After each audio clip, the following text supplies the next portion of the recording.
শ্লোক নিয়ে হয়েছে গীতার 18টা অধ্যায় শ্রীমদ্ ভগবত গীতা। এর আরেকটা নাম হলো সপ্তাশতী। তো শ্রীমদ্ ভগবত গীতার প্রথম অধ্যায়, এটা হলো অর্জুনের বিষাদ যুগ। বিষাদ শব্দটার আবিধানিক অর্থ হলো দুঃখ, এটা আমরা সবাই জানি, দুঃখ। অর্জুন ভগবানের কাছে এসে কেন দুঃখ প্রকাশ করলো, এটাও তো একটা প্রশ্ন নাকি? তো ভগবানের কাছে এসে দুঃখ প্রকাশ করলো এজন্যই যে যার যত বেশি কাছে থাকে তার মূল্যায়নটা তত কম হয়। ভগবান তো তিনি, অর্জুন ভগবানের কাছে নিকটে, তবে তিনি যে ভগবান এটা কোনো কোনো সময় অর্জুন ভুলেই গেছে, আসলেই ভুলে গেছে, ভুলেই যেত। কারণ তার সাথে এমন কথোপকথন করেছে যে কথোপকথনটা মূলত ভগবানের সাথে হয় না। তার একটা সম্মান আছে, যেমন শ্রীমদ্ ভাগবত, ভগবত গীতা বা বিভিন্ন শাস্ত্র গ্রন্থ যেখানে অধ্যয়ন হয়, এই শাস্ত্র গ্রন্থগুলি যখন আসনে বসে, তখন কিন্তু উপস্থিত সাধুগুরু বৈষ্ণব মণ্ডলী সবাই দাঁড়িয়ে তাকে সম্মান জানায়, তাই না? তার একটা সম্মান আছে তো নাকি? তো যাজ্ঞা ভগবান যে বাণীগুলি শুনিয়েছে, প্রথম অধ্যায়ে যে বাণী শুনিয়েছে সেটা হলো অর্জুনের বিষাদ যোগ। বিষাদ মানে দুঃখ। অর্জুনকে যুদ্ধ করার জন্য নির্দেশনা দিল ভগবান, সেই নির্দেশনা অর্জুন মানছে না। কেন? অর্জুন যুদ্ধের গান্ডীর হাতে তুলে ধরে শত্রুপক্ষের সম্মুখে দাঁড়িয়ে যখন দেখে সবই তার আপনজন, কেউ কাকা, কেউ মামা, কেউ ভাই, কেউ ভাতিজা, কেউ শালা সম্বন্ধী, এরা। তাই অর্জুন বিষাদ করলো, দুঃখ করলো, এদের বিরুদ্ধে যুদ্ধ করে আমি রাজ্য সুখ কেন নেব? না প্রভু, আমি তো এই আপনজন বধ করে রাজ্য সুখ ভোগ করতে চাই না।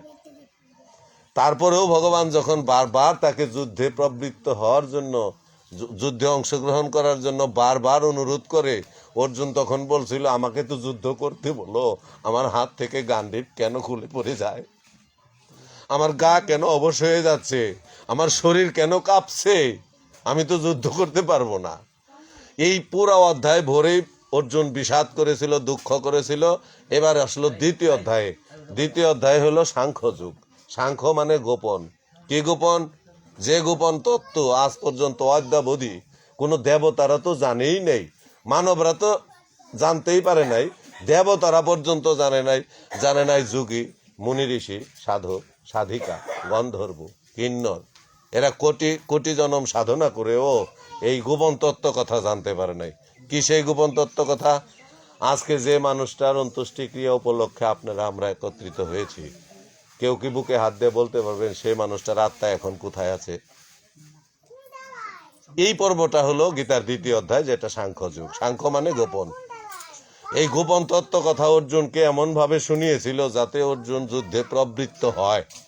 এখানে কোনো এক সময় বলেছিল ভগবান, শোনো অর্জুন, তুমি দুঃখ করছো কাকে নিয়ে? আত্মার তো মৃত্যু নাই, আত্মার ধ্বংস নাই, সৃষ্টি নাই, বিনাশ নাই। একে আগুনে পোড়ানো যায় না, জলে ভিজানো যায় না, রোদে শুকানো যায় না, এর কোনো পরিবর্তনই নাই। এর ঊর্ধ্বগতি অধোগতি কিছুই করা যায় না, এটা শাশ্বত নিত্য। শুধু মানুষ দেহ পরিবর্তন করে, আত্মার তো মৃত্যু হয় না। কিভাবে দেহ পরিবর্তন করে? যেমন মানুষের পরিধেয় বস্ত্র যদি পুরাতন হয়ে যায়, সেই পুরাতন বস্ত্র ছেড়ে দিয়ে সে আবার একটা নতুন বস্ত্র পরিধান করে, ঠিক তদ্রূপ একটা মানব দেহ থেকে আত্মা যখন এই দেহরূপ বস্ত্র যখন জরাজীর্ণ হয়ে যায়, তখন এই দেহটা পরিবর্তন করে আরেকটা দেহে প্রবেশ করে। তো একটা দেহ থেকে যখন আরেকটা দেহে যায়, এতে তো কোনো অসুচিও নাই, সুচিও নাই, এতে কোনো মানে দুঃখ প্রকাশ করারও কিছু নাই। আছে কি? ধরেন এই ঘরে থেকে একটা মানুষ এই ঘরে গেল, এই ঘরটা শূন্য হইল, এই ঘর বলল, দেহটা তো তদ্রূপ। এই কথাগুলি অর্জুনকে বলেছিল দ্বিতীয় অধ্যায়ে সাংখ্য যুগে। এবার তৃতীয় অধ্যায়, এখানে বিতর্কিত বিষয়। যে কথাটা প্রশ্ন করলে আমরা আপনারা উত্তর দিতে পারবো না, এখানে দেবই না। তারপরে রাস্তায় যাইতে যাইতে এই সমালোচনা করতে করতে যাবেন, পরিমল এই কথা বললো, কেউ কত বড় পণ্ডিত, কয় অক্ষর লেখাপড়া করছে, কয় ক্লাস পড়ছে, ও কি গীতা পাঠ করা জানে, নানাবিধ কথা বলবেন। এই তৃতীয় অধ্যায় হলো কর্মযুগ। কর্ম মানে কাজ। আমরা সবাই কোনো না কোনো কর্ম তো করি নাকি? কেউ চাকরি করি, কেউ সংসার করি, কেউ কার্পেন্টারের কাজ করি, কেউ রাজমিস্ত্রি, এগুলোই তো কর্ম, না অন্য কিছু আছে? ভগবান বলল তুমি নিষ্কাম কর্ম করো। নিষ্কাম কর্ম মানে কি? ফলের আশা ত্যাগ করে তুমি কর্ম করো। যে ভগবান অর্জুনকে বলছে তুমি ফল আকাঙ্ক্ষা ত্যাগ করে কর্ম করো, সেই ভগবানই যে ফল চাইছে এটা তার আমরা জানি না। জানি কি ফল চাইছে? দুই পক্ষ নিয়ে যুদ্ধ, একটা কৌরব একটা পাণ্ডব, কৌরব বংশ আর পাণ্ডব বংশ, তাই তো? পাণ্ডবেরা হইল 5 ভাই, কৌরবেরা হইল শতপুত্র। এদের বিপক্ষে যুদ্ধ। আরো 18 অক্ষণী সৈন্য ছিল। এক পক্ষে ছিল 7 অক্ষণী, আর এক পক্ষে ছিল 11 অক্ষহনী। এই মোট হইল 18 অক্ষহনী। এক অক্ষহনী সমান হইল 18,700 জনে। আমি খুব দ্রুত বলছি, আমি গৌর কথায় চলে যাব। তা 18,700 জন মিলে হয় এক অক্ষহনী। এই 18 অক্ষহনী সৈন্য ছিল দুই পক্ষের মধ্যে। উদ্দেশ্য ছিল কি? লক্ষ্যমাত্রা ছিল কি? লক্ষ্য ছিল পাণ্ডবদের যুদ্ধে জয়লাভ করানো। তো এটা একটা ফল না দাদা? তো ভগবান আমাদের ফলের আশা ত্যাগ করতে কেন বলল? যারা দোকান করে ওদের তো একটা স্বপ্ন আছে নাকি? এই যে এখন টমেটোর আবাদ লাগছে, পাকা টমেটো বাজারে বিক্রি করে না, আসলে মনে বুনছেন না? আচ্ছা, তাই তো। এখন এই টমেটো বিক্রি করে কি করবেন তার একটা পরিকল্পনা, পূর্ব পরিকল্পনা আগে থেকে আছে না? তাহলে কর্মফল আমরা ত্যাগ কি কইরা করি?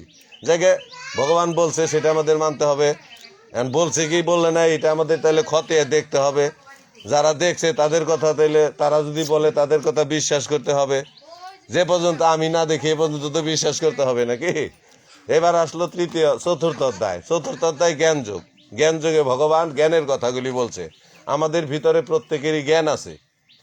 বলেন তো, ভগবান শ্রীকৃষ্ণ, ভগবান যিনি, তিনি কি কোনো মাতৃগর্ভে জন্মগ্রহণ করতে পারে? হ্যাঁ, পারে না। যদি বলে পারে, তাহলে এটা তার আমরা কেউ মাইনে নিম না। এটা কি কোনোদিন সম্ভব? ভগবান নিজে বললে মানবেন না? ভগবান যদি নিজে মুখে বলে যে আমি মায়ের গর্ভে জন্মাইছি, তাহলে আপনার আমার মানতে হবে না? আমরা কত কিছু ভুলভাল জানি এই পর্যন্ত। আমি মনে করি যে হাজার হাজার পাঠকের পাঠ আপনারা শুনছেন। এখানে যারা যারা বসে আছেন বেশ কিছু মানুষ, হাজার মানুষ অতিক্রম হয়ে গেছে কেমন হয়। এই গীতার চতুর্থ অধ্যায়ে ভগবান শ্রীকৃষ্ণ অর্জুনকে বলছে, শোনো অর্জুন, তোমারে যে কথাগুলি আমি শুনাইলাম, এই কথাগুলি আমি বহুকাল পূর্বে সূর্যদেবকে শুনিয়েছিলাম। বলে না এই কথা? এই কথাটাই শ্লোক আকারে কি বলছে দেখেন, এই যে বহুনি মে ব্যতীতানি জন্মানি তব চ অর্জুন তানি অহম বেদ্য সর্বাণী ন তম বেত্থ পরন্তপ। অর্থ কি? শ্রী ভগবান বললেন, হে অর্জুন, আমার এবং তোমার বহু জন্ম অতীত হয়ে গেছে। হে পরন্তপ, সেসব জন্মের কথা তুমি জানো না। আমি তাহলে ভগবান জন্ম নিছে না? এই মশাই, নেয় নাই জন্ম? আরে বাবা, অবতারের কাছে গেলে তো আরো আপনার খটকা বাজবো। অবতারের প্রশ্ন তো উত্তরই দিয়ে পারবেন না। চতুর্থ অধ্যায়ে 8ম শ্লোকে 8 নম্বর শ্লোকে বলছে, যদা যদা হি ধর্মস্ব গ্লানির ভবতি ভারত অভ্যুত্থানম ধর্মস্ব অভ্যুত্থানম অধর্মস্ব তদাত্মানাং সৃজাম্যহম পরিত্রাণায় সাধুনাম বিনাশায় চ দুষ্কৃতাম ধর্ম সংস্থাপনার্থায় সম্ভব আমি যুগে যুগে। অবতার রূপ অবতরণ করলেন, কাজ করলেন 3টা। কি কাজ করলেন? সাধুদের পরিত্রাণ করলেন, দুষ্টদের বিনাশ করলেন, আর যুগে যুগে ধর্মটাকে প্রতিস্থাপন করছে, মানে ধর্ম স্থাপন করছে যুগে যুগে। এবার বলেন, কৃষ্ণ তামগ ভগবান, কৃষ্ণ একটা অবতার। কৃষ্ণ ধর্ম কি সংস্থাপন করছে? কৃষ্ণ সমাজের কি পরিবর্তন করছে? কৃষ্ণ তো দৈবকীর পেটে জন্ম নেওয়ার পরে বাবা তাকে মাথায় করে নিয়ে দিল কোথায়? নন্দালয়ে। সেখানে বড় হইল, কংসের সাথে যুদ্ধ করলো। যুদ্ধ করার উদ্দেশ্য কি? তার মাকে আর বাবাকে জেলখানা থেকে। তাই জগতের কি করলো সে? জগতের কিছু কইরা থাকলে আমার গৌর হরি করছে। যার সংসার ছিল না, স্ত্রী ছিল না, পুত্র ছিল না, মায়ের প্রতি মহব্বত ছিল না, টান ছিল না, সে সমস্ত মানব জাতির জন্য কাঁদছে, কাঁদে নাই? আরো কি বলছে? 10টা অবতার, মৎস্য, কুর্ম, বরাহ, নৃসিংহ, বামন, রাম, শ্রীরাম, বলরাম, শ্রীরামচন্দ্র, বৌদ্ধ এবং কল্কি। 10টা অবতার। মৎস্য মানে মাছ। ওই মাছ সমাজের কি উপকার করছে দাদা? ও খাইছে, মানুষ খাইয়া শক্তি হয়েছে, এই তো নাকি? সাধুরা কি মাছ খায়? তাহলে তাকে শক্তি হইব কেমনে?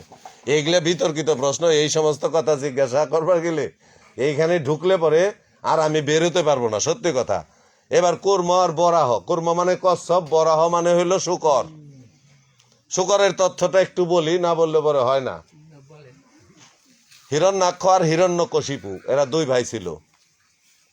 এরা সত্যেও ছিল, দাপরেও ছিল, তেতাতেও আছে, কথিত আছে কলিতেও নাকি জগাই মাথায় রূপে তারা।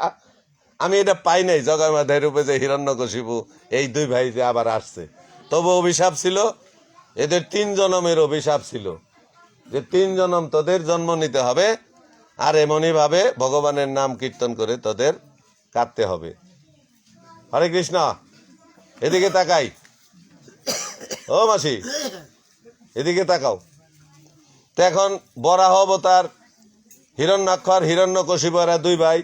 হিরণ্যাক্ষ এই শশাগরা পৃথিবীটাকে সাগরের অতল গভীরে লুকিয়ে রেখেছিল, এটা আমরা সবাই জানি। সেই পৃথিবীটাকে উদ্ধার করার জন্য ভগবান ধরল কি বরাহ রূপ, অবতার। এখন অবতার আমরা 10টা জানি, ভাগবতে ঢুকলে অবতার হইল 28টা, আর মহাভারতে ঢুকলে পরে অবতার পাবো আমরা 24টা। 4 জনকে এক অবতার ধইরা মহাভারত বলছে, এই জন্য সেখানে হইল 24টা। ভাগবতে ঢুকলে পরে 28টা, সাধারণ অর্থে আমরা অবতার পাবো 10টা। এই কূর্ম অবতার আরে বরাহ অবতারে পৃথিবী যখন জলমগ্ন, তখন পৃথিবীর বয়স ছিল 16, অর্থাৎ 16 বছর, ঋতুবতী। বরাহ ভগবান চিন্তা করলো আমি এমন একটা রূপ ধরবো যে পৃথিবীকে স্পর্শ করব না। নষ্টটা কোথায় করছে জানেন? নষ্ট করছে শাস্ত্র নামে অস্ত্র আমাদের হাতে তুলে দিয়া। এই অস্ত্র দিয়ে আমাদের ঘায়েল করছে। অসংখ্য অযাচিত মিথ্যা অযৌক্তিক কথা এই শাস্ত্রের ভিতরে ঢুকাই দিছে। গীতাকেও তারা ছাড়ে নাই, গীতায়ও ঢুকাইছে। মিলাইবেন মহাভারতের সেই ভীষ্ম পর্বের অন্তর্গত 700 শ্লোক, পাই পাই করে মিলিয়ে দেখবেন যে 46টা শ্লোক ওই মহাভারতের ভিতরেই নাই। আনলো কোথার থেকে? কে আনলো? কারা আনলো? কোথায় ঢোকাইলো? কেন ঢোকাইলো? এ তো ভগবানের মুখ নিঃসৃত বাণী। কত বড় সাহস তাদের! পাণ্ডিত্য পাইছিল, তো ক্ষমতা পাইছিল, লেগে ক্ষমতার অপব্যবহারটা তারা করে গেছে। বরাহ কি করছে? পৃথিবীটাকে যখন জলমগ্ন, সেইটাকে উদ্ধার করব, তাকে স্পর্শ করব না, এই জন্য তার 2টা বড় বড় দাঁত ছিল, ওই দাঁত দিয়ে ধরছিল। তারপরেও পৃথিবীর গর্ভ হয়েছিল। এরপরেও পৃথিবীর গর্ভ হয়েছে। বলেন, কোনো ঋতুবতী নারীকে যদি ছয় কেউ, তার কি পেটে বাচ্চা হয়? ওদের কেন হইল? তাহলে বিশাল প্রশ্ন না? আমরা গীতাতে আসি, দেখেন। তাই ভগবান বলছিল যে অর্জুন তুমি তো জানো না। কখন বলছিল? ভগবান যখন বলছে অর্জুন তোমাকে যে বাণীগুলি আমি শোনালাম, এই বাণীগুলি আমি বহুকাল পূর্বে সূর্যদেবকে শোনাইছিলাম। সূর্য মনুকে শোনাইছিল, মনু ইক্ষাকুকে শোনাইছিল। এইভাবে বংশ পরম্পরাগত ভাবে চলে এসেছে। এই কথাগুলি আবার তোমাকে আমি পুনরায় শোনাচ্ছি। এখন কৃষ্ণ কতদিন পৃথিবীতে ছিল? পৃথিবীতে দেহ ধারণ করে কৃষ্ণ ভগবান কতদিন ছিল? 125 বৎসর। 125 বৎসর পৃথিবীতে দেহ ধারণ করেছিল, এটা অর্জুন জানে। তাই অর্জুন বলছে শোনো কৃষ্ণ, তুমি আসলা সেদিন, তোমার জন্ম হইল সেদিন। আর সূর্যের জন্ম কত কোটি কোটি বৎসর আগে। এই কোটি কোটি বৎসর আগে যখন সূর্য জন্ম হয়েছে, এই সূর্যদেবকে তুমি শোনাইলা কেমনে? কেমন কঠিন প্রশ্ন করছে। তার উত্তরে ভগবান বলছে শোনো অর্জুন, তুমি জানো না তোমার এবং আমার কতবার জন্ম হয়েছে, এটা আমি জানি, কিন্তু তুমি জানো না। তাহলে কৃষ্ণের জন্ম, ভগবানের জন্ম হয়েছে এই কথা তিনি নিজে মুখে বলছে। দাদা শুধু এটাই না, কৃষ্ণের 108টা নাম আছে না? তার গ্রন্থটার নাম 100, আরে কৃষ্ণের অষ্ট উত্তর শতনাম। এই বইটা খুলবেন, প্রথম লাইনটার মধ্যে লেখা আছে যখন কৃষ্ণ জন্মিল দৈব কি উদর মানে কি? তাহলে তো তার জন্ম হয়েছেই। এ তো মিথ্যা কথা না, প্রমাণ, হাজারো প্রমাণ। গীতায় দিছে, ওখানে দিছে। কংস যখন দৈব কিনে নিয়ে শ্বশুরালয়ে চলে যায়, তখন দৈববাণী হয়েছিল না? ওরে নির্বোধ কংস, যারা এত আনন্দ ঘন পরিবেশ সৃষ্টি করে তুই শ্বশুর বাড়িতে নিয়ে দিতে আসছিস, তোর এই বোনের অষ্টম গর্ভের সন্তান হবে তোর প্রাণনাশের কারণ, বলে নাই? তো গর্ভে কেন আসলো না? ত্রেতা যুগে রাম অবতার, রাম যখন বনে যায়, কৌশল্যা কি করছিল? এক বাটি দুধ এনে রামকে শেষবারের মতো খাওয়াবে বলে প্রতিজ্ঞা করে সামনে ধরেছিল। বিমাতা কৈকি আইসে থাপা দিয়া সেই দুধের বাটিটা দূরে ছুঁড়ে ফেলে দিয়েছিল। তখন রাম বলেছিল, শোনো মা, এটা ত্রেতা যুগ, আগত দাপর যুগে আমি হব কৃষ্ণ, তোমার সন্তান হয়ে আমি পৃথিবীতে আসব, কিন্তু কথা দিলাম মা, যে দুধ তুমি আমাকে ফেলে দিয়ে আমার গর্ভধারিণী মাকে কষ্ট দিলে, তোমার স্তন আমি পান করব। হরে কৃষ্ণ। এ তো বাস্তব প্রমাণ, বিভিন্ন স্টেশনে বিভিন্ন ভাবে বিভিন্ন জনে বলছে। তো যাক, এই কথাগুলি এবার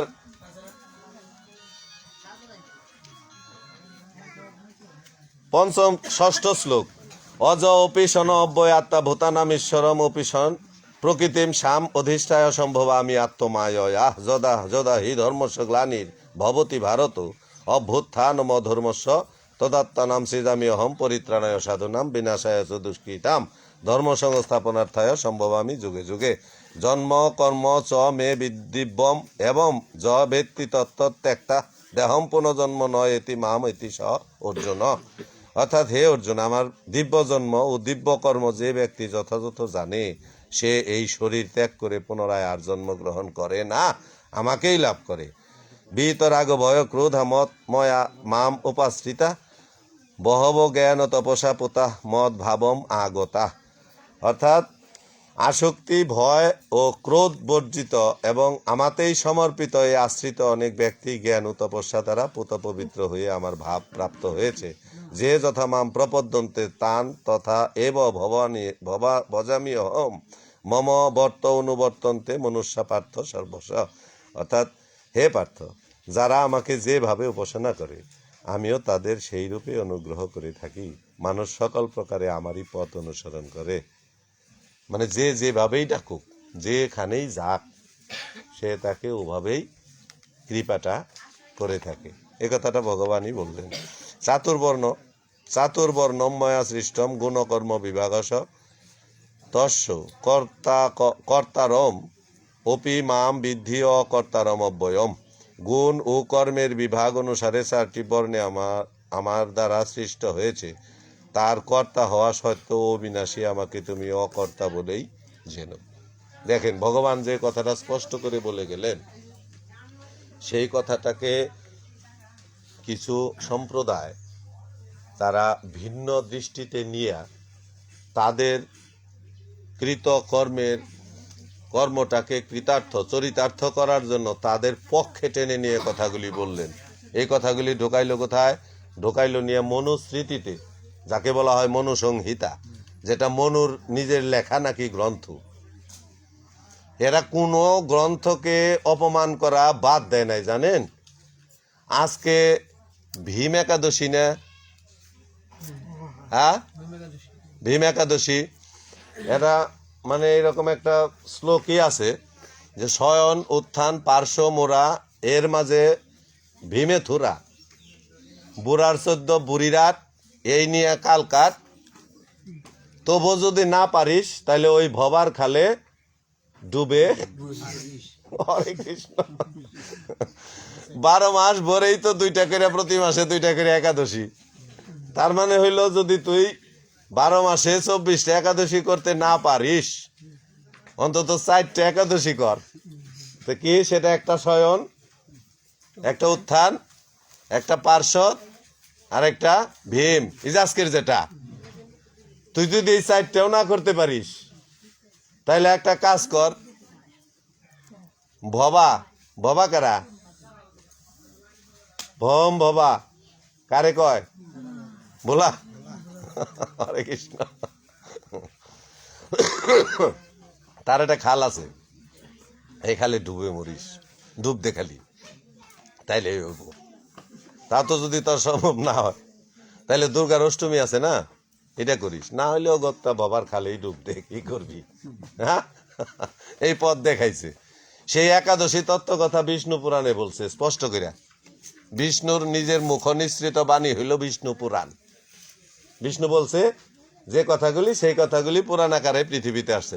সেইখানে কি বলছে জানেন? একাদশী তত্ত্বে বলছে কোন সধবা নারী, এই শুনো তোমরা, বিষ্ণু পুরাণে একাদশী তত্ত্বে বলছে কোন সধবা নারী যদি তার স্বামী জীবিত থাকতে একাদশী ব্রত করে, তাইলে সেই একাদশীর ফল হিসেবে সেই সধবা নারীও নরকে যাইব, তার স্বামীও নরকগামী হবে।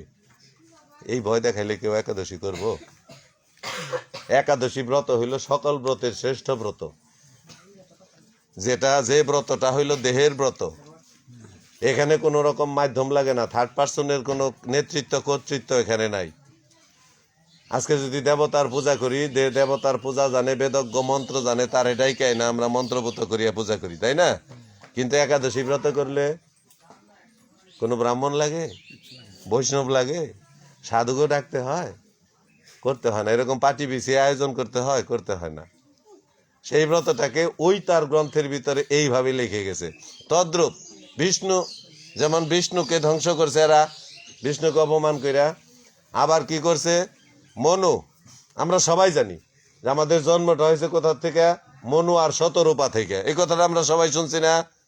হ্যাঁ, সেই মনু হইল ভগবান। মনু তার যে গ্রন্থগুলি লেখছে, তার একটা গ্রন্থের নাম হইল মনুস্মৃতি, যাকে বলা হয় মনুসংহিতা। এই মনুসংহিতায় বলছে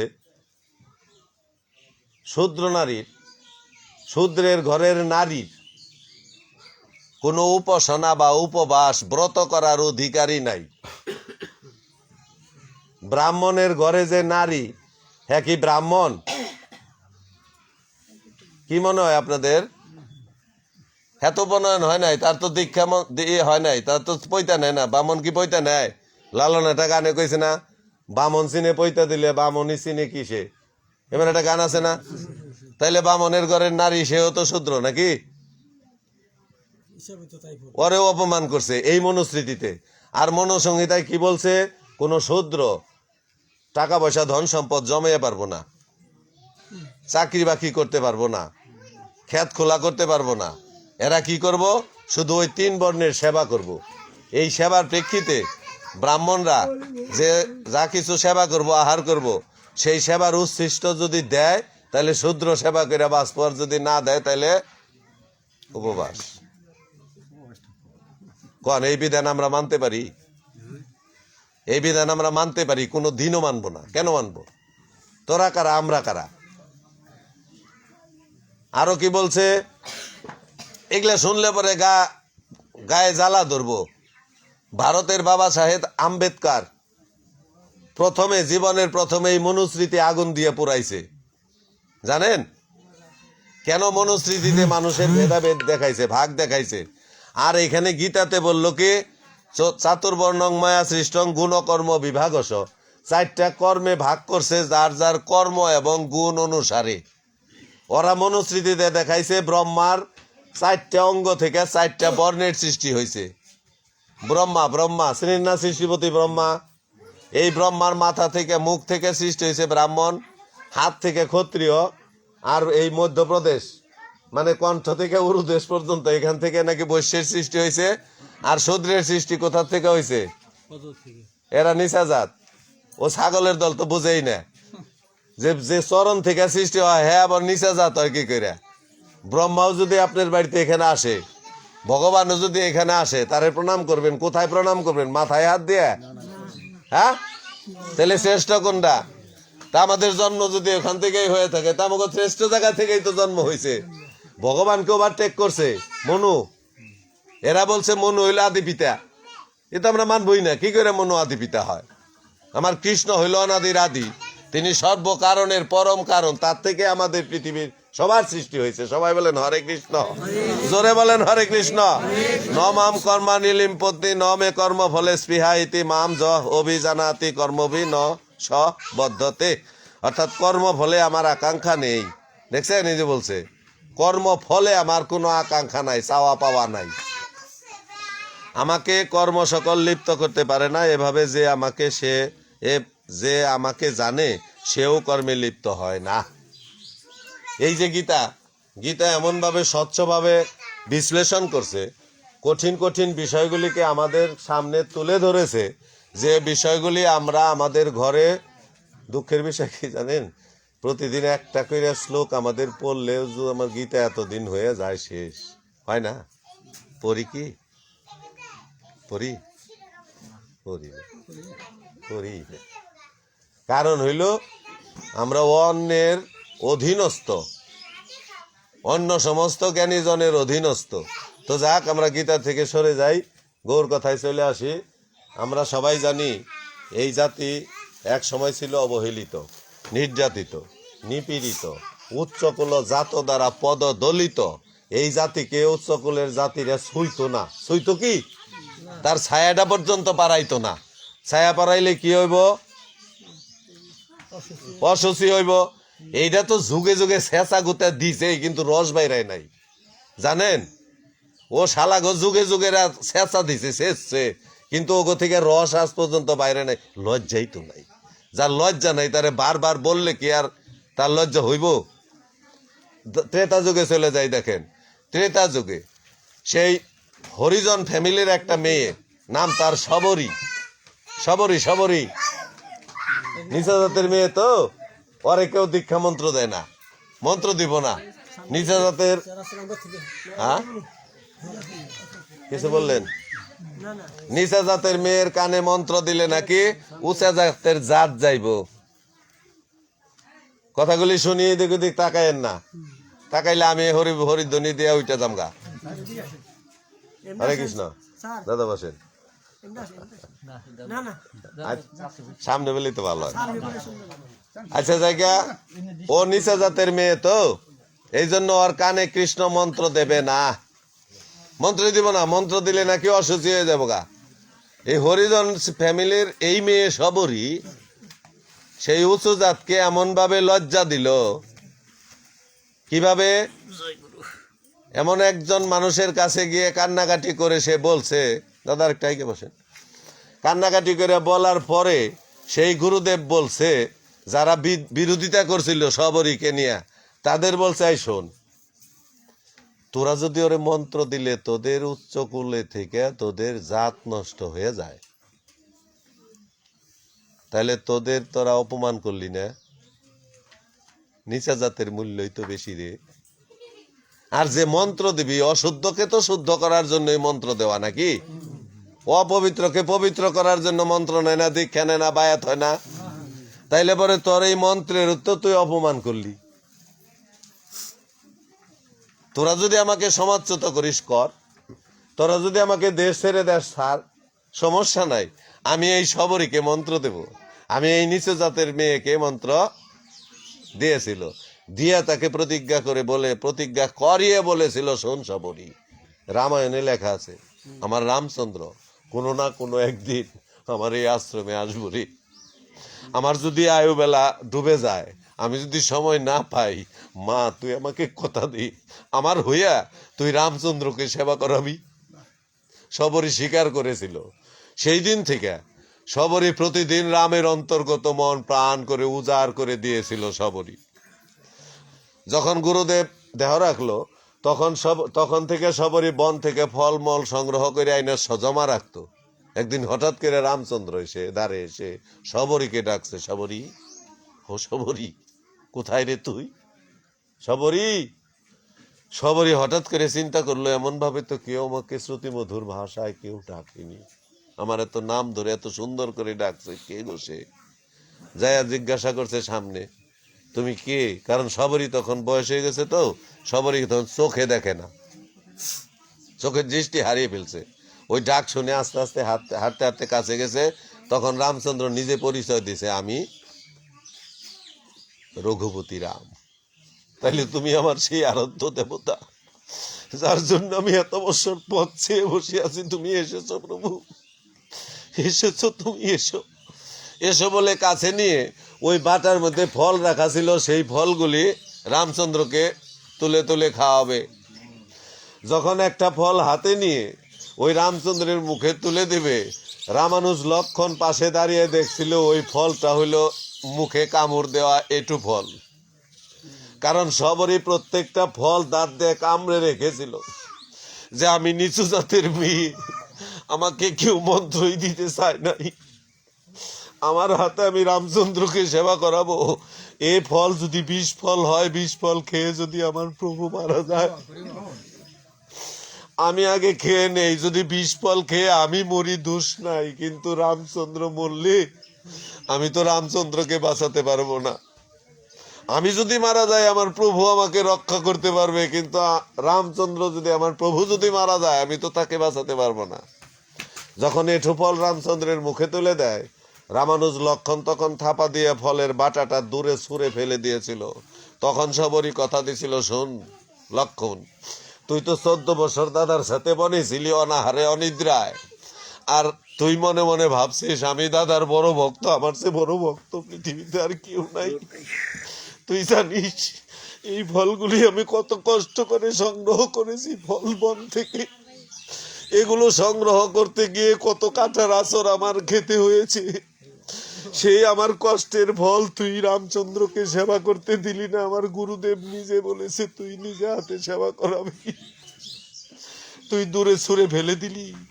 তবে শুনে রাখ লক্ষণ, যে ফল তুই দূরে ছুঁড়ে ফেলে দিয়েছিস, সেই ফল থেকে একদিন হবে ওষুধি।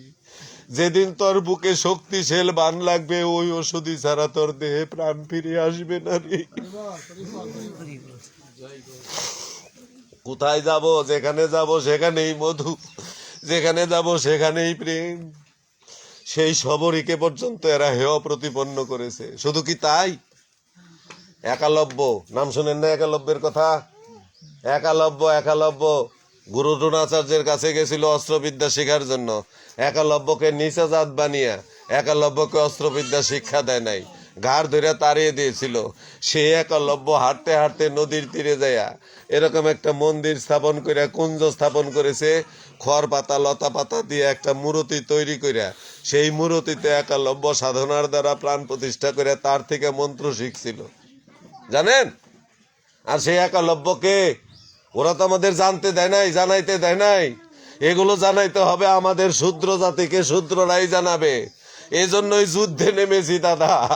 কত আঘাত, কত ঘাত প্রতিঘাত জীবনে আসতেছে, কিন্তু এই পর্যন্ত থামাইতে পারে নাই। এই একালব্য হইল কৃষ্ণের কাকা। কৃষ্ণর কাকা একালব্য যদি নিচাজাত হয়, কৃষ্ণ কি হবে? কৃষ্ণ তো নিচাজাত। একালব্যকে নিচাজাত বলে সে মন্ত্র দেয় নাই। সেই একালব্য মূর্তিতে প্রাণ প্রতিষ্ঠা করে মন্ত্র শিক্ষা অর্জন করছিল, অস্ত্রবিদ্যা। যে অস্ত্রবিদ্যা ওই গুরু দ্রোণ জানে না, এমন একটা বিদ্যাও সেই মূর্তির কাছ থেকে পেয়েছিল। সেই বিদ্যা কি? সেটা হলো শব্দ স্তব্ধ বাণ। রামের বাবা দশরথ, সে যেমন জানছিল শব্দ ভেদী বাণ, আর একালব্য জানছিল শব্দ স্তব্ধ বাণ। সেই শব্দ স্তব্ধ বাণ কার উপরে নিয়োগ করছিল জানেন? গুরু দ্রোণের বাড়িতে পালিত একটা কুকুর। সেই কুকুরটা যখন ওই একালব্যের কাছে যায়, ওই কুকুরে সেই বাণ নিক্ষেপ করে কুকুরের মুখটাকে বন্ধ করে দিয়েছিল, এমন ভাবে সেলাই করে দিয়েছিল কুকুরটা কোনো শব্দই করতে পারে না। সেই কুকুর আসছিল হাঁটতে হাঁটতে গুরু দ্রোণের কাছে। গুরু দ্রোণের কাছে কুকুরকে জিজ্ঞাসা করছে, কে তোর এই বাণ নিক্ষেপ করছে? তো কথাই বলতে পারে না, শব্দ স্তব্ধ করে ফেলেছে। তখন হাঁটতে হাঁটতে হাঁটতে হাঁটতে কুকুরটা করছে কি, গুরু দ্রোণকে নিয়ে গেছে ওই একালব্যের কাছে। এরা এত ফাজিল, এত বেদব, তারপরেও তাকে পদানত না হইলে পরে আমাদের শূদ্র জাতি উদ্ধার হয় না। কিরকম বেদব, কিরকম অসভ্য এই সমাজ, ব্রাহ্মণ সমাজ। এই জন্য আমার গৌর হরি ব্রাহ্মণ্যবাদের বিপক্ষে দাঁড়াইছে, যে ওদের থুতুমার, ওদের ঝাঁটা মেরে বাড়ি থেকে নামিয়ে দে। সেই একালব্যের কাছে গেছে, একালব্যকে জিজ্ঞাসা করছে, এই কুকুরটাকে এই বান কে নিক্ষেপ করছে? বলছে আমি নিক্ষেপ করছি। তখন একালব্যকে বলছে, এই বান তোকে কে শিখিয়েছে? বলছে আমার গুরুদেব শিখিয়েছে। গুরু দ্রোণকে বলছে আমার গুরুদেব শিখিয়েছে। গুরু দ্রোণ বলছে তোর গুরুকে? তখন হাত জোর করে প্রণাম করে বলছে আপনিই তো আমার গুরু। দীক্ষা দিছে তারে, অস্ত্রবিদ্যা শিক্ষা তারে দিছে, স্বীকার করছে, তাই কইছে আমি যদি তোর গুরু হয়ে থাকি তাহলে গুরু দক্ষিণা দে। গুরু সাজছে না সমাজে কিছু, হ্যাঁ? এরা কানে কানে ফিস ফিস আর বলে মাসে মাসে কিছু টাকা পয়সা চান্দা হিসেবে পাঠাইয়া দিস একালব্যের কাছে চান্দা চেপে নিছে, চাঁদাবাজ। এখনো বর্তমান সরকারও তো চাঁদাবাজের বিপক্ষে দাঁড়াইছে, তাই না দাদা? চাঁদাবাজকে গ্র্যান্ট করে। একালব্যের কাছে যায় কইতাছে, তুই যদি আমি যদি তোর গুরু হয়ে থাকি, আমি যদি তোকে শিক্ষা দিয়ে থাকি, তাহলে তুই আমাকে গুরু দক্ষিণা দে। একালব্য জোর হাত করে গলায় বস্ত্র নিয়ে বলছিল, কি দেব প্রভু তোমাকে গুরু দক্ষিণা? বলছে, আমি যা চাবো তুই আমাকে তাই দিবি। কি চাইছিল? বলছিল, তোর ডান হাতের বৃদ্ধাঙ্গুলিটা আমাকে গুরু দক্ষিণা হিসেবে দে। হরিবল হরিবল হরিবল হরিবল হরিবল।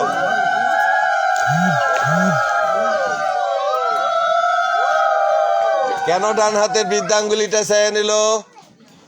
কারণ গুরু দ্রোণ জানে, যদি একালব্যের মতো এরকম যোদ্ধা কুরুক্ষেত্রের মাঠে যায় যদি কৌরবদের পক্ষ নেয়, তাহলে ভগবান নিজেও ওই কৌরবদের যুদ্ধে হারাতে পারবে। দেখছেন লক্ষ্যমাত্রা? শুধু কি একালব্য? বর্বরিক। এই ওদিকে যাব না, আমি গোর কথায় চলে যাব। ওখানে গেলে পর আমি ওখান থেকে আর বেরোতে পারবো না। বিষয়টা আমরা হালকা হালকা মনে রাখলাম।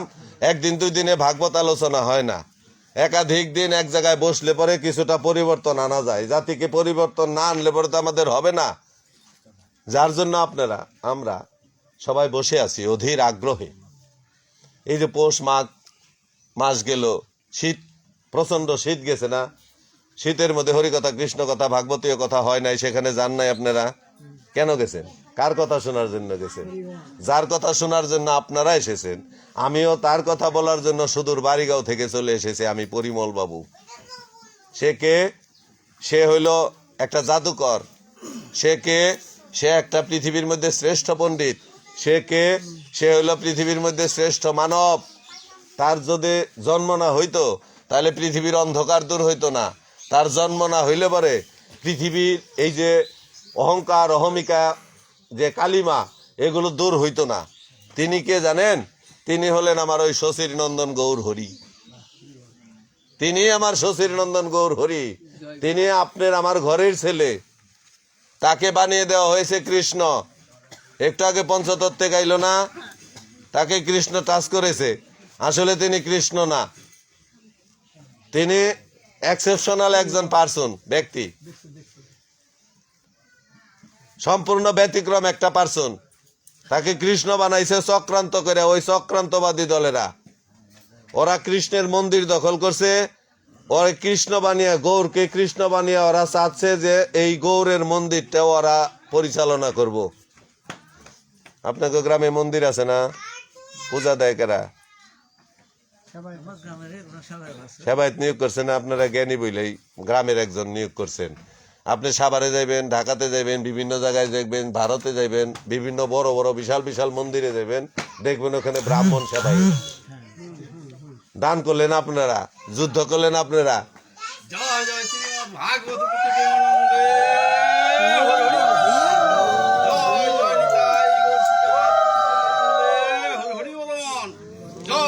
সাধু গুরু প্রীতি প্রেমানন্দে হরি হরি বলন। জয় জয় আপন আপন গুরু প্রীতি প্রেমানন্দে হরি হরি বলন। হরি বল হরি বল হরি বল। হরে কৃষ্ণ। বসেন দাদা। যত বড় বড় মন্দিরে যাবেন দেখবেন পূজারী হইল ব্রাহ্মণ, পান্ডারা হইল ব্রাহ্মণের। জগন্নাথের মন্দিরে যাবেন, পান্ডারা ব্রাহ্মণ। সব জায়গায়। ওখানে আপনার আমার কোনো অধিকার নাই। দেবতা আপনার, প্রতিষ্ঠা করছেন আপনি, তার ঘরটা ছুঁইতে পারবেন না। ছুঁইলে পরে আবার পুনরায় করে প্রতিষ্ঠা করতে হইব। এই সমস্ত বিষয়গুলি দর্শন কইরা যুগে যুগে এক একজন এক একভাবে এসেছে। আচ্ছা বলেন তো, আমাদের দেশের নাম কি? বাংলাদেশ। এই বাংলাদেশে কত কোটি মানুষ আছে? 18 কোটি মানুষের মধ্যে মুসলমান, ইসলাম ধর্ম অনুসারী কতজন?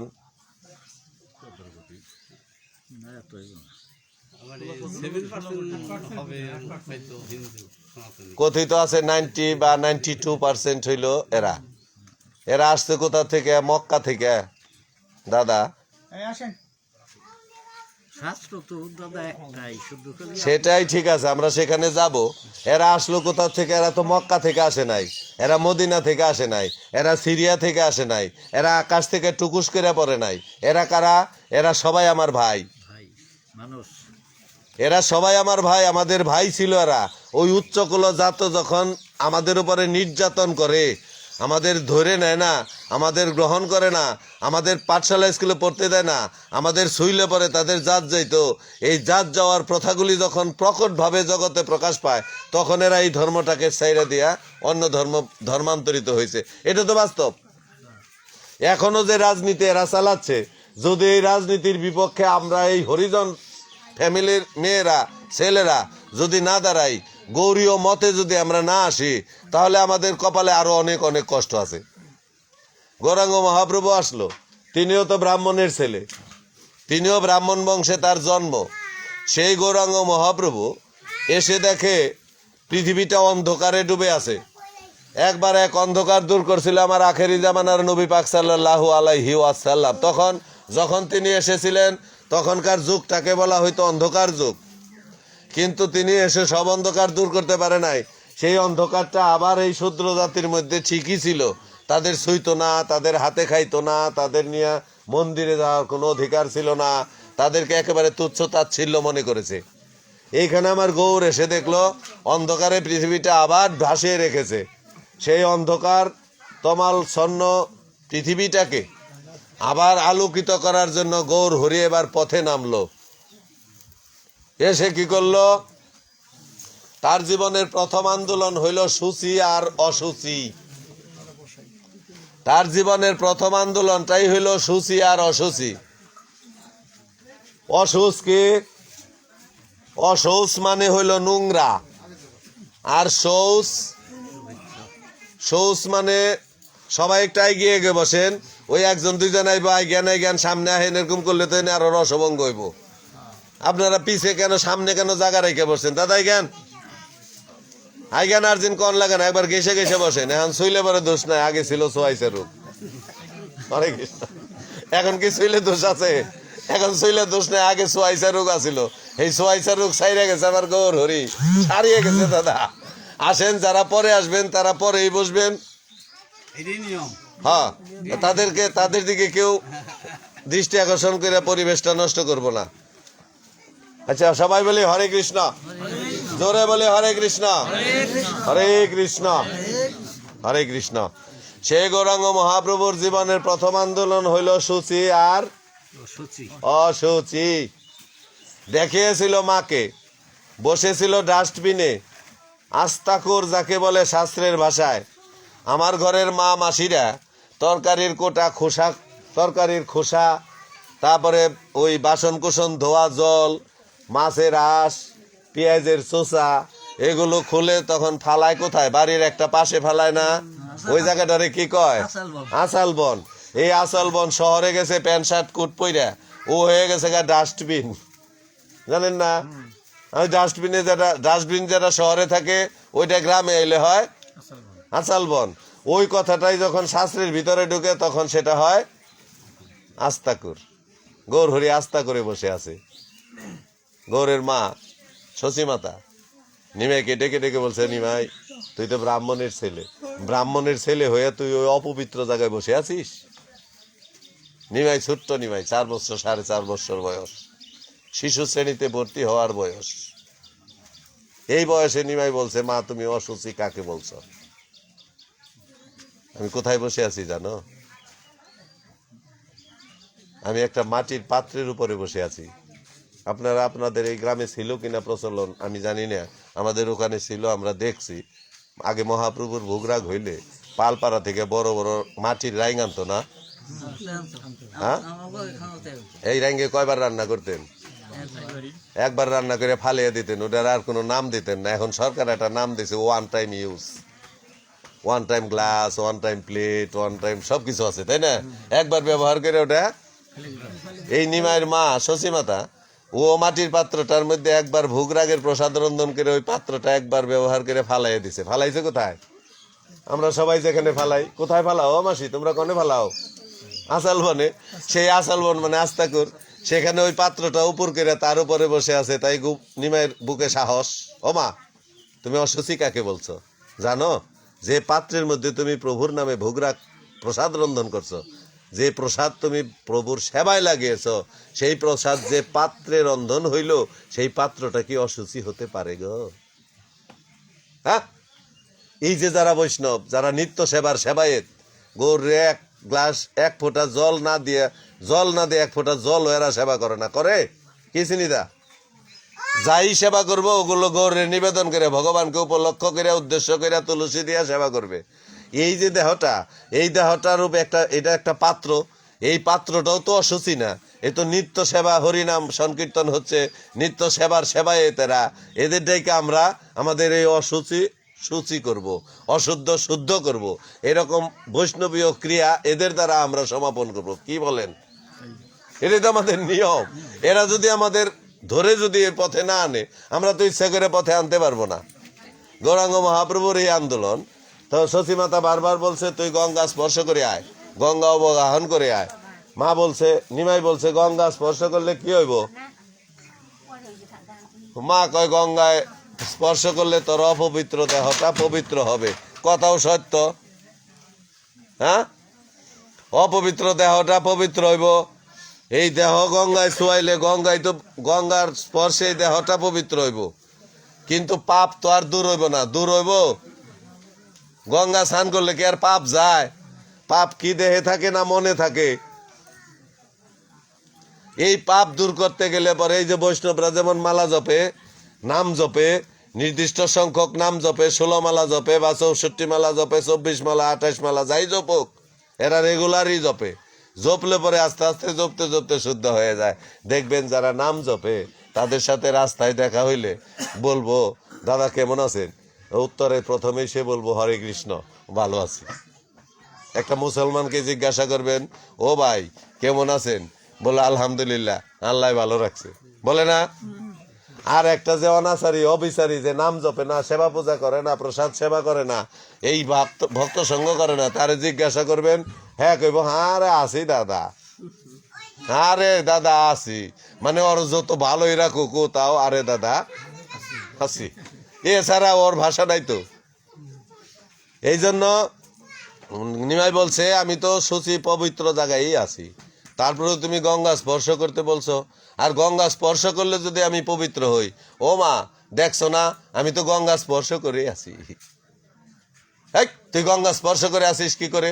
কয় মা দেখো না আমি যে মাটির মধ্যে বসে আছি, এই মাটিটাই তো গঙ্গাকে স্পর্শ করে আছে, গঙ্গা স্পর্শ করে মাটি পবিত্র হয়েছে, আমি সেই পবিত্র মাটির উপরে বসে আছি, তা আমিও তো পবিত্র।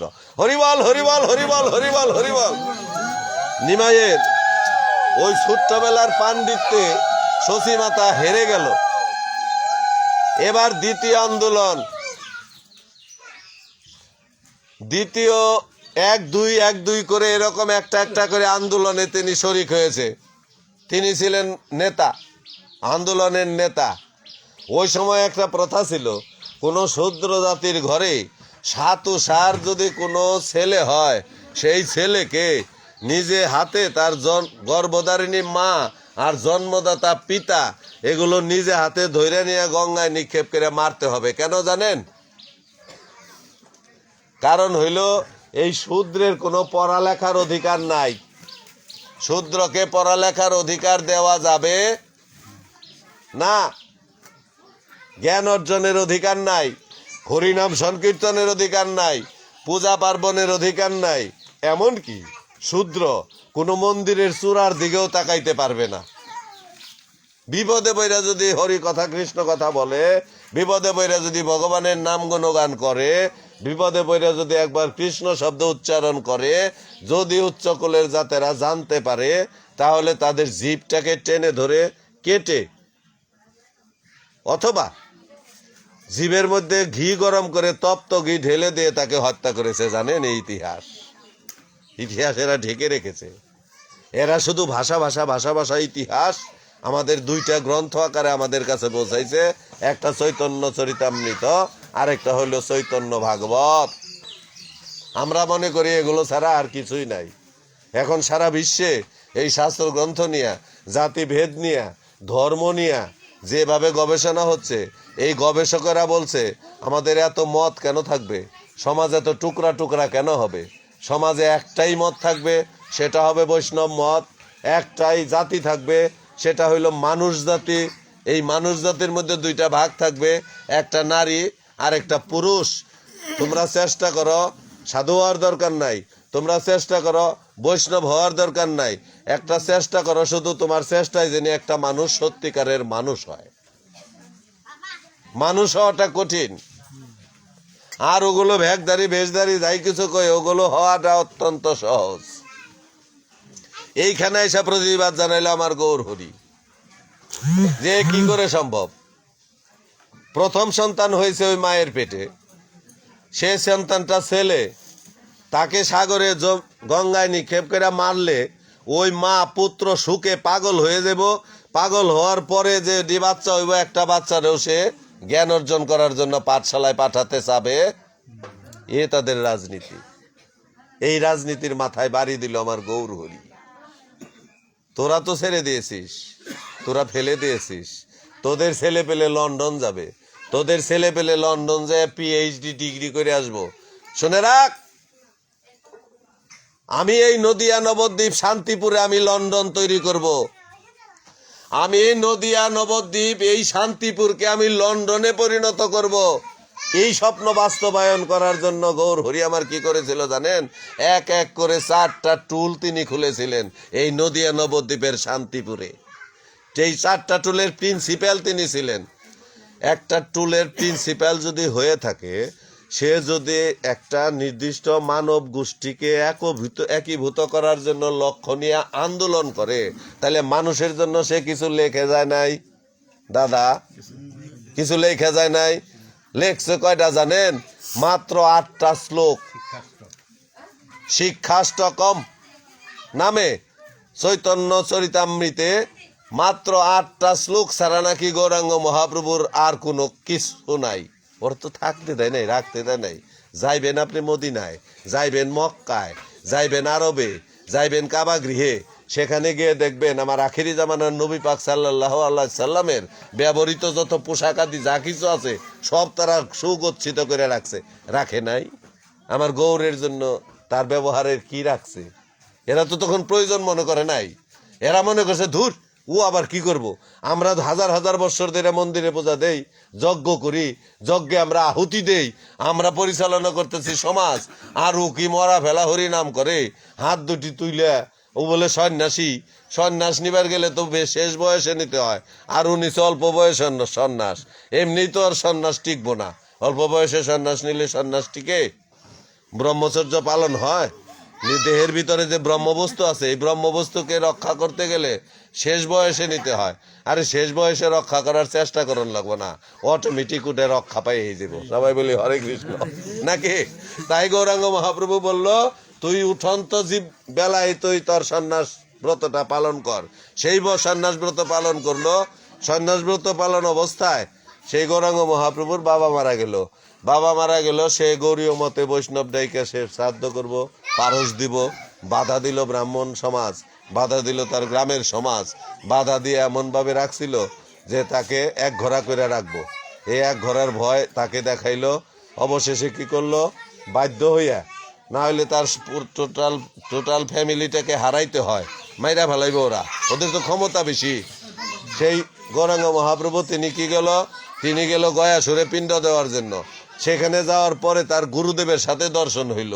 পিণ্ড দিতে যাইয়া সেখানে কাশীর মায়াবাদী সন্ন্যাসী প্রকাশ নন্দন সরস্বতী গৌরাঙ্গ মহাপ্রভুর অল্প বয়সে সন্ন্যাস বেশ দর্শন করিয়া গৌর হরিকে বলেছিল যে কথাগুলি চৈতন্য চরিতামৃতে স্থান পাইছে। দাদা, চৈতন্য চরিতামৃতের ভাষায় বলছে, সন্ন্যাসী হয়ে কেন করো নর্তন গায়ন, আরে হো ভাবুক দল সব সাথে নিয়ে কেন করো হো কীর্তন, বেদান্ত পঠন ধ্যান সন্ন্যাসীর ধর্ম, তাহা সারি করো কেন ভাবুকের কর্ম। কাশীর মায়াবাদী সন্ন্যাসী প্রকাশ নন্দন সরস্বতী গৌরাঙ্গ মহাপ্রভুর অল্প বয়সের সন্ন্যাস রূপ দর্শন করিয়া গৌরকে জিজ্ঞাসা করেছিল, একতে তুমি সন্ন্যাস নিয়েছো অল্প বয়সে, সন্ন্যাস তো তোমার টিকবেই না, আর সন্ন্যাস নিয়েছো ভালো কথা, সন্ন্যাস নিয়ে তুমি এই খুল করতাল নিয়ে নৃত্য করো, নাচো, গাও, হরি কথা কীর্তন করো, দল বল নিয়ে তুমি নাচ গান করো, এ তো হয় না। সন্ন্যাসীর ধর্ম কি? সন্ন্যাসীর ধর্ম হইল বেদ বেদান্ত অধ্যয়ন করা। ধ্যান করা, এগুলো ছাইরা দেয় তুমি নর্তন গায়নে রত আছো। এর উত্তরে গৌর হরি বলছিল, শোনো প্রকাশ নন্দন সরস্বতী আমার, আমাকে আমার গুরুদেব বলেছে, মূর্খ তুমি, তোমার নাহি আছে বেদান্তে অধিকার। কৃষ্ণ মন্ত্র জপ সদাই এই মন্ত্রই সার, কৃষ্ণ নাম হতে হবে সংসার ও মোচন, আর কৃষ্ণ নাম হতে পাবে ভগবান শ্রী কৃষ্ণের চরণ। সেদিন থেকে গৌর আমার গুরু বাক্য শিরোধার্য করি, কণ্ঠেতে তুলে নিলেন তুলসীর মালা, দ্বাদশ অঙ্গে দ্বাদশ ফোঁটা দিয়ে স্বর্ণ কান্তি বিলাস বহুল দুটি বাহু উত্তোলন করে, রাধা রানীর ভাব কান্তি বিলাস অঙ্গে ধারণ করে, নদিয়া নবদ্বীপের পথে পথে যেসে যেসে সেদে সেদে, নগরে নগরে যেসে যেসে সেদে সেদে তিনি হরিনাম বিলিয়েছে। আর যাকে দর্শন করেছে তার কাছে গিয়ে বলেছে, ভাই একবার বল না হরি বল। যদি বলতে না চাহিত তবে তার হাতটা ধরে বলতো, বল না ভাই একবার হরি বল। সবাই বলি হরি বল, প্রেম সে বল, জোর সে বল, হরি বল। নিমাই বলছে হরি বল, তাও যদি না কহিত তবে তার পায়ে পড়ে তাকে বলিত, ভাই একবার কৃষ্ণ কহো। তাতেও যদি না কহিত তবে তার বুকে জড়িয়ে ধরে বুকে বুক ঠেকিয়ে আলিঙ্গনের মাধ্যমে বলতো, একবার কৃষ্ণ কহো। তাও না কহিলে সে কেঁদে কেঁদে ধুলায় লুটিয়ে পড়তো। এমন সোনার দেহ যে আমার জন্য কাঁদলো, সারাটা জীবন কাঁদলো, তার জন্য আমরা কি করলাম দাদা? কিছু করতে পেরেছি? তার অনুসারী আমরা হতে পেরেছি? বরঞ্চ যারা অনুসারী হয়েছে, এই যে এরা যারা গৌরীয় মতে গেছে, এদেরকেই উপহাস করছি, এদেরকেই বিদ্রুপ করছি, এদেরকেই লজ্জা দিচ্ছি, এদেরকেই হেয় প্রতিপন্ন করছি। বড় সাধু হইছে। আরে সাধু হইছে তো হইছে, তুই হয়েই দেখ। ও তো হইছে, তুই হয়ে দেখ। আমি পারবো না, কিন্তু অন্য কেন হইল? অন্যেরটা দেখে আমরা সবচেয়ে খুশি হই, আবার বেজারও হই। এই যে কারেন্ট আছে না এই পাড়ায়, হ্যাঁ হ্যাঁ কারেন্ট আছে, যদি হঠাৎ এই ঘরে কারেন্ট না জ্বলে, তখন ওই যে দাদু জিজ্ঞাসা করে, না দেখছে তোর জেঠার ঘরে কারেন্ট আসেনি? কয় না? কইল কি না জেঠার ঘরে নাই, কয়লে তাইলে ঠিক আছে, মানে খুশি খুব। জেঠার ঘরে যদি থাকতো, ওনার ঘরে যদি না থাকতো, তাইলে মনটা খারাপ হইতো। মানে প্রতিবেশীর সুখ তো আমরা সহ্য করতে পারি না। প্রতিবেশী যে একটা মহাসুখে থাকবো, এই সুখটা আমাদের জীবনে সহ্য হয় না। গৌরাঙ্গ মহাপ্রভু এখানে প্রতিবাদ জানাইলো। সেই গৌরাঙ্গ মহাপ্রভু আসলো, দাঁড়াইলো কোথায়? আবার একটা আন্দোলনে দাঁড়াইলো। সেটা কি? সতীদাহ প্রথা। সতীদাহ একটা প্রথা ছিল না আগে? এই প্রথাগুলি বিপক্ষে গৌরাঙ্গ মহাপ্রভু দাঁড়াইলো। আমরা সবাই জানি সতীদাহ প্রথাটা বিলুপ্ত করছে কে? ঈশ্বরচন্দ্র বিদ্যার সাগর। আসলে কথাটা সত্য না। আপনি ইতিহাস ঘাটবেন, আপনি রেকর্ড দেখবেন, আপনি দলিল দেখবেন। ঈশ্বরচন্দ্র বিদ্যাসাগর সতীদাহ প্রথা কত সালে বন্ধ করলো, আর গৌরাঙ্গ মহাপ্রভুর বাবা কত সালে মারা গেছে। যে গৌরাঙ্গ মহাপ্রভুর বাবা মারা যাওয়ার পরে শশী মাতা তো বাইসা ছিল নাকি? না, শশী মাতারে গৌরাঙ্গ মহাপ্রভুর বাবা জগন্নাথ মিশ্রের সাথে আগুনে পোড়াইছে। শুনছেন না কোনো দলিলে? হাইছি বাসদা, হ্যাঁ? শশী মাতা বিধবা ছিল না? তখন তো বিধবা আইন ছিল এরকম যে স্বামী মারা গেলে স্বামীর দেহের সাথে জড়াইয়া জীবন্ত স্ত্রীকে পোড়াইতে হবে। তো নিমাইয়ের মাকে কি পোড়াইছিল? কেন পোড়ায় নাই? কেন? এই কেনের উত্তর আমরা জানি না। কেন জানি না জানেন? কারণ ওই ইতিহাস আমাদের কাছে পর্যন্ত আনে নাই, আসতে দেয় নাই। তখন নিমাই এত জোরালো ভাবে প্রতিবাদ করছিল যে আয় দেখি এমন কোন হ্যাডাম যদি থেকে থাকিস, আমার মাকে আমার বাবার মরদেহের সাথে পোড়া দে। মোট কথা কি জানেন? আইন যারা বানায় তারা আইন মানে না, এটা জানেন না? আইন যারা বানায় তারা মানে না। পুলিশ আইন পাশ করাইছে, আইন বানাইছে যে হুন্ডা চলে না রাস্তায়, হুন্ডা 40 কিলোমিটারের উপরে চালিয়ে পারবা না, এরকম একটা আইন আছে না দাদা? কোন সন্ধ্যা যদি 50 কিলোমিটার বেগে ছাড়ে হুন্ডা, তাহলে সে অপরাধী না? সেই অপরাধীকে যদি পুলিশ ধরবার যায় আর একটা হুন্ডা নিয়ে, তাহলে পুলিশ কত কিলোমিটার বেগে যাইব? কে যাইব? কে 45-এর উপরে তো যাই পারবো না। তাহলে আইন বানাইলো কেরা? হরে কৃষ্ণ। যারা আইন করে তারা আইন মানে না। ঠিক তদ্রুপ যারা আইন পাস করাইছিল সতীদাহ প্রথা, তাদের ঘরের মেয়েদের পুরা দেয় না, ধরে ধরে পুরা দেয় কাগজ, জানেন? সেই হারিয়ে যাওয়া শূদ্র জাতির হাতে তুলে ধরে উঠিয়েছিল আমার গৌর হরি। আরো ইতিহাস শুনেন, নিমাইয়ের বাবা যখন মারা যায় তখন নিমাই চেয়েছিল ওই গ্রামের আশেপাশে যত শূদ্র, মোটে মজুর, মেথর, কুলি, ডুম, এই হরিজন ফ্যামিলির মানুষগুলি, মুসলমান, বৌদ্ধ, খ্রিস্টান, এই সব শ্রেণীর মানুষগুলিকে একাকার করে এক বৈঠকে বসিয়ে খাওয়াবে। বাধা দিল এই ব্রাহ্মণেরা। এ কি করে সম্ভব? আমরা ওই চন্ডালের সাথে একসাথে বসে খাবো? চন্ডাল তো নিচা জাত। ওই মেথরের সাথে একসাথে বসে খাবো? মেথর তো নিচা জাত। নিমাই বলছে ওই মেথর নিচা জাত হয় কি করে রে? কয় জানো না তুমি? মেথর হইল ডাস্টবিনের ময়লা পরিষ্কার করে, করে না? পায়খানার টাঙ্কি পরিষ্কার করে কারা? হ্যাঁ, এর লেগেই তো মেথর নিচা জাত। নিমাই জ্ঞান দিয়া পাণ্ডিত্য দিয়া বলছে, ওই শোন, পায়খানার টাঙ্কি পরিষ্কার করে যদি ওরা নিচা জাত হয়, তাহলে দেখি যারা পায়খানা করে টাঙ্কিটা ভরে তারা কোন জাত? যারা পায়খানা করে টাঙ্কিটা বইরা ফেলায় তারা কোন জাত? আর যারা ওই ভরা টাঙ্কিটা পরিষ্কার করে তার উপকার করে তারা কি করে নিচা জাত হয়? তোরাই নিচা জাত। কেন নিচা জাত? কারণ তোরা অন্য জাতকে সহ্য করতে পারিস না বলে তোরা উঁচু জাতে জন্ম নেওয়া সেই ছেলেটা ওদের বলছেন তোরা নিচু জাত। এটা কি সহ্য হয়? যারা মন্দিরে পূজা দেওয়ার জন্য ফলের বাটা নিয়ে যাচ্ছে, সূর্য পূজা হয় না অষ্টকালীন কীর্তনে, মেয়েরা সাজে না। এই সাজো না তোমরা? সাজলে হ্যাঁ হু করো না কে? সাইজা খই মোয়া মোয়া মুরকি ফল টল নিয়ে মালা টালা নিয়ে হাতে করে আসো না? এরকম পূজা দেওয়ার জন্য যাচ্ছে। নিমাই সামনে যায় বলছে তোর পূজা দেওয়া লাগবো না, তুই একবার হরি বল। তুই তো যাচ্ছিস শুধু, তুই তো পূজা দিতে পারবি না। তোর এই অর্ঘ্য দিয়েও পূজা দেব না, তোরে তো সেখানে সম্মান দেব না। তুই আমার কাছে আয়। ওই গৌর হাত তুলে ডাকছে আমার কাছে আয়, কাছে আয় বলে ডাকছে যখন, তখন মেথর, মুচি, ডুম, তাঁতি, জেলে সবাই তার পিছনে এমন ভাবে আসছে। তার প্রমাণ পাবো একটা, গৌরাঙ্গ মহাপ্রভু প্রতিদিন ওই জগন্নাথের মন্দিরে যায় জগন্নাথ দর্শন করত। শুনছি না আমরা এই কাহিনীটা? জগন্নাথ দর্শন করতে যাইতো। জানেন জগন্নাথ কে ছিল? জগন্নাথের আগের নাম কি দাদা? জগন্নাথের আগের নামটা কি? জগন্নাথের আগের নাম হলো নীলমাধব, আর নীলমাধবের আগের নাম হইল কৃষ্ণ।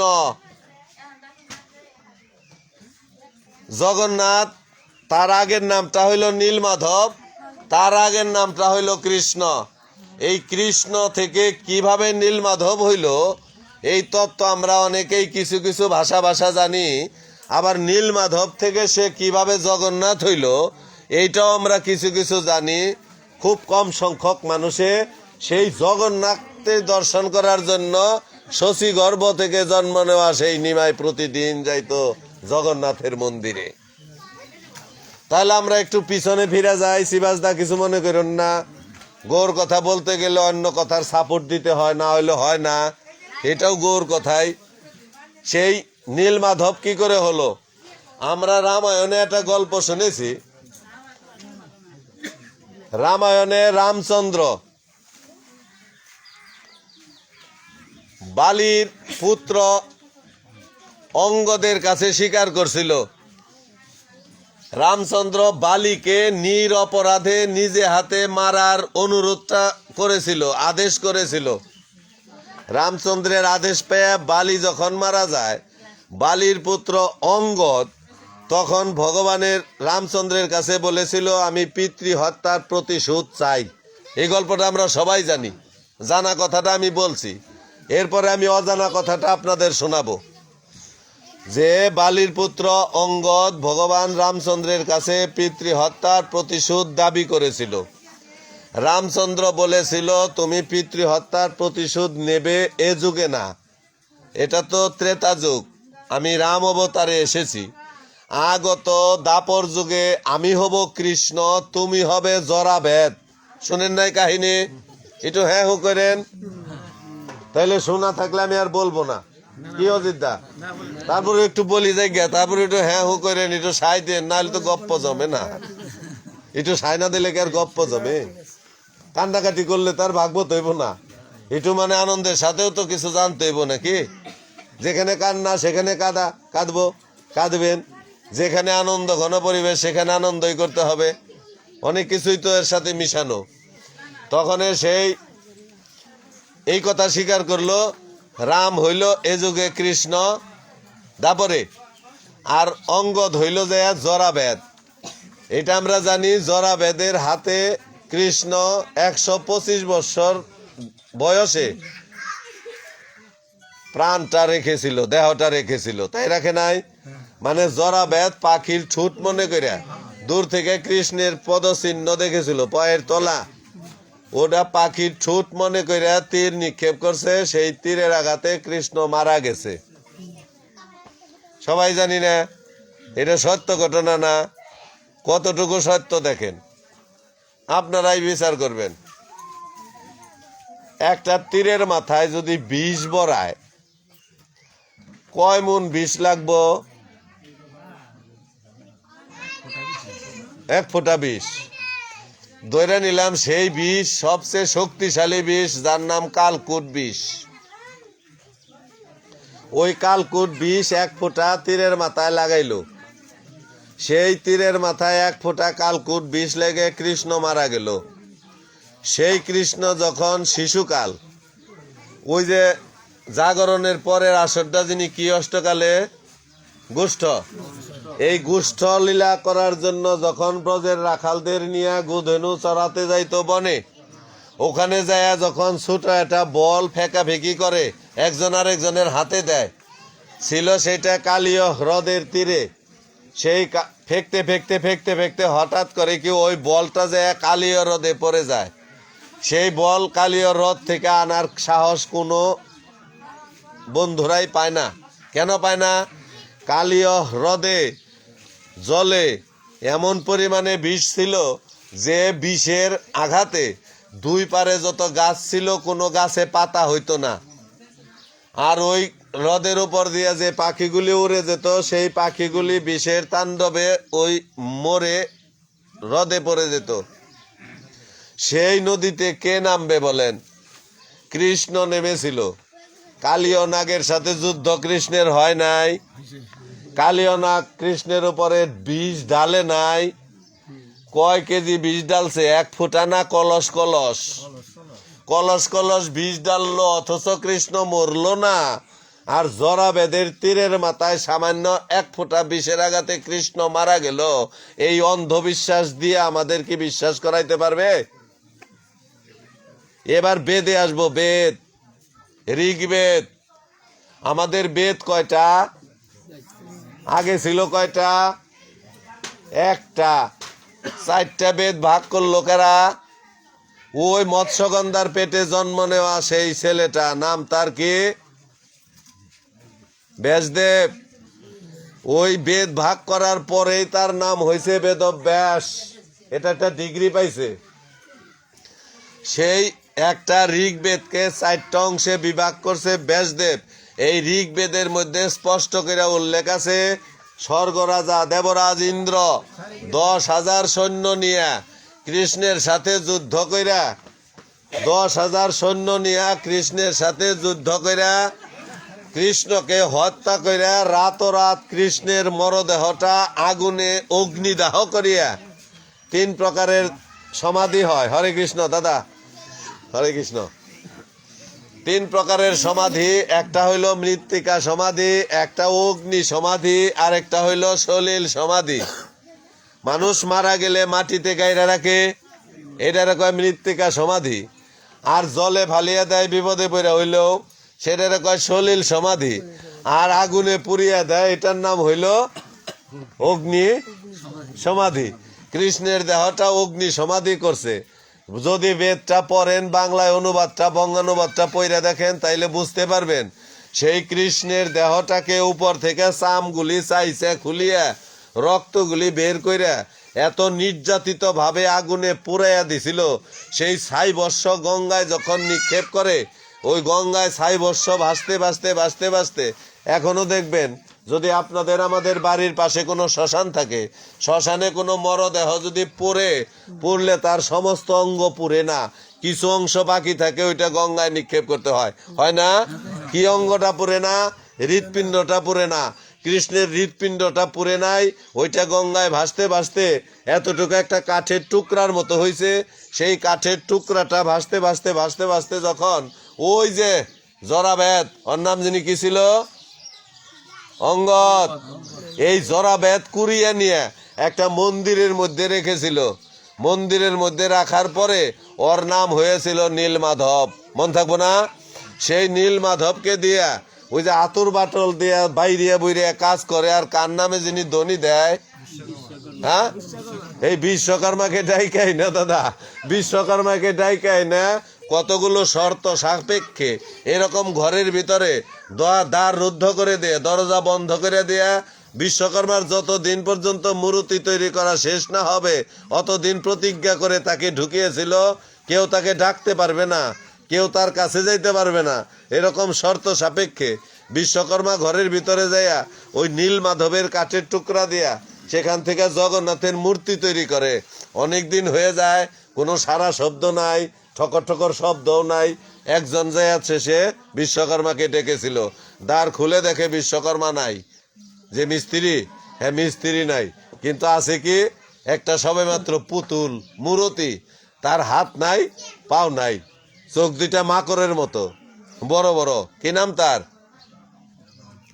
সেই জগন্নাথকে দর্শন করার জন্য আমার গৌর হরি যাইতো নিত্য। জগন্নাথের মন্দির, মন্দিরের আরো কতগুলো মানে মহিমা আছে। কি মহিমা?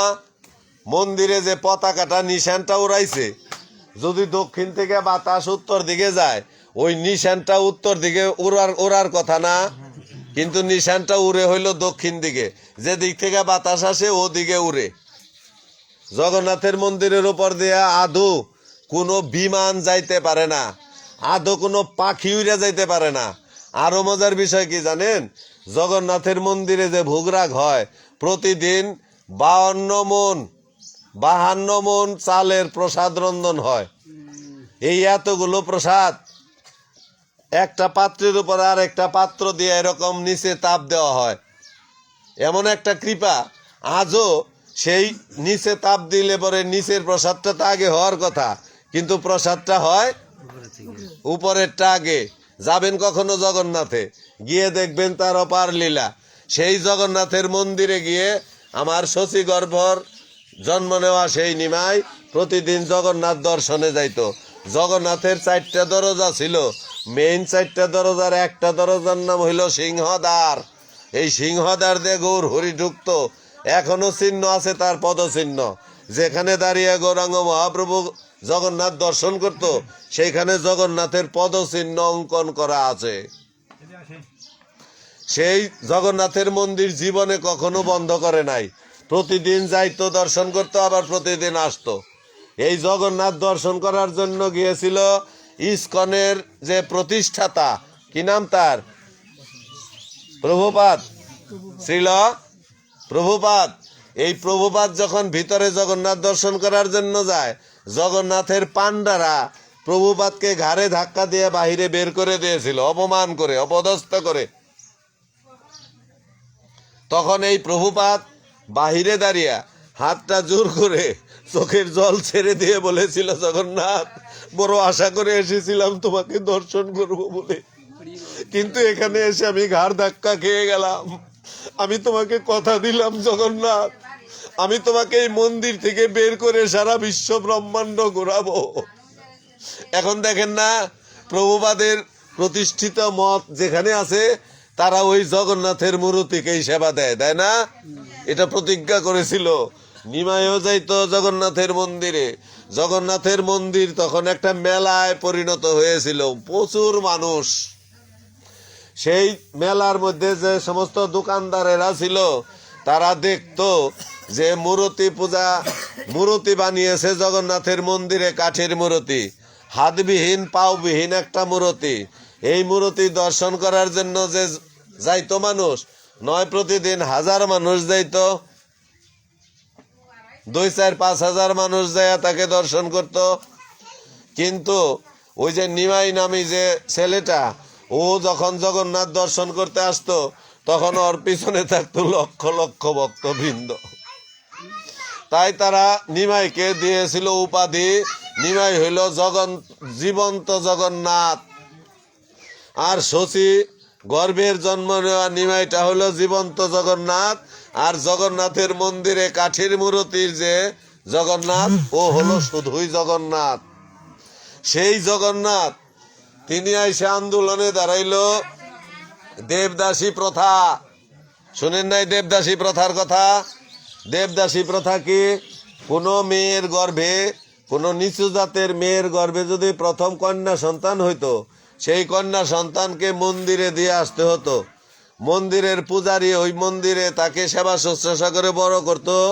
যতটুকু বড় হইলে তার দেহ সুখ ভোগ করা যাইত, অতটুকু বড় হইলে তার দেহ সুখ ভোগ করত।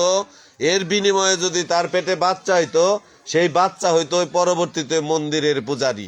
এরকম একটা আইন তারা পাশ করছে। আরো কি করাইছে, কোনো মেয়ে 7 বৎসর বয়সে বিয়ে দিতে হবে। 7 বৎসরের মধ্যে, 7 বৎসরের বেশি হয়ে গেলে সেই মেয়েটা হয়ে যাবে লগ্ন ভ্রষ্টা, ওরে কোনো পুরুষ বিয়ে করবে না। 7 বৎসর বয়সে একটা মেয়ে কোন ক্লাসে পড়ে দাদা?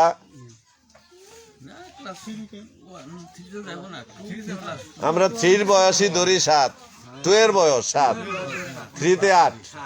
তাহলে এই বয়সের বেশি হয়ে গেলে তাকে আর বিয়ে দেওয়া যাবে না, লগ্ন ভ্রষ্টা হয়ে যাবে। এই সমস্ত কুৎসা, এই সমস্ত কুসংস্কার, এই সমস্ত অন্ধবিশ্বাসের বিপক্ষে জোরালো ভাবে প্রতিবাদ জানাইলো আমার সেই গৌর হরি। এখন তার প্রতিবাদে, তার হুঙ্কারে সারা বিশ্ব ব্রহ্মাণ্ড কম্পিত। তখন ছিল না কোনো মিডিয়া, ছিল না নেট, ছিল না কোনো কারেন্ট আদি কিছুই, মানে কোনো যোগাযোগ ছিল না। তখন ওই ঢুলে বাইরিয়া জের পিটিয়ে পিটিয়ে মানুষকে জানাইতে হয়েছে, ধোঁয়া জ্বালিয়ে মানুষকে সংবাদ দিতে হয়েছে, বিভিন্ন মাধ্যমে তাকে এই সংবাদগুলি পৌঁছানো হয়েছে। তখনও সেই গৌরাঙ্গ মহাপ্রভু এমনভাবে জোরালো আন্দোলন করেছিল, তার আন্দোলনে শরিক হয়েছিল কারা? যারা ছিল পদদলিত, যারা ছিল নিষ্পেষিত, যারা ছিল অবহেলিত, যাদের সমাজে কোনো মান ছিল না, সেই মানহীন হারিয়ে যাওয়া মানুষগুলিকে তিনি হাতে তুলে নিয়ে বৈষ্ণবের একটা সংজ্ঞা তিনি প্রতিষ্ঠা করলেন। কি বলছে?